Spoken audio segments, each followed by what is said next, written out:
ఒకే తరహా కేసు ఒకసారేమో ఒక రకంగా, ఇంకోసారేమో ఇంకొక రకంగా, అధికారంలో ఉన్నప్పుడు ఒక రకంగా, ప్రతిపక్షంలో ఉన్నప్పుడు ఒక రకంగా ఉంటుందనడానికి సజీవ సాక్షి. సచివేడు ఎమ్మెల్యే ఆదిమూలం మీద ఒక మహిళ డైరెక్ట్గా వీడియో రిలీజ్ చేసింది, ప్రెస్ కాన్ఫరెన్స్ పెట్టింది, భర్తతో కలిసి తనని రేప్ చేశారంటూ కేసు పెట్టింది. అప్పుడు ఆ విషయం మీదన కోర్టులోకి ఇదే తన మీద కేసు వస్తే అతను హైకోర్టుకు వెళ్ళారు. దాని మీదన స్టే అడిగినటువంటి సందర్భం. అయితే అప్పుడున్నటువంటి సిచ్యుయేషన్లో యాక్షన్కి సంబంధించి ఒక ఆస్పెక్ట్ నడిచింది.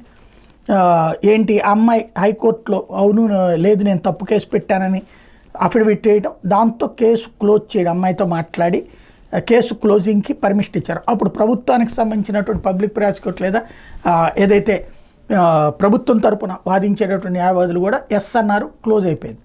అదే సేమ్ వైఎస్ఆర్ కాంగ్రెస్ పార్టీకి సంబంధించిన మాజీ మంత్రి మేరుగు నాగార్జున మీద కేసు, ఒక అమ్మాయి అత్యాచారం కేసు కంప్లైంట్ చేసింది. ఆ తర్వాత హైకోర్టులో అతను ఛాలెంజ్ చేస్తే హైకోర్టులో అమ్మాయి పిటిషన్ వేసింది, నేను పొరపాటున చేశానని, ఇది సంబంధం లేదు, రేపులు ఏం జరగలేదు అన్నట్టు. అయితే ఆ కేసుని విత్డ్రా చేయడానికి అమ్మాయి ఒప్పుకున్నా ఇంతవరకు పోలీసులు ఒప్పుకోవట్లేదు, లేదా ప్రభుత్వం తరపు న్యాయవాది ఒప్పుకోవట్లేదు, సాగతీస్తూ ఉన్నారు.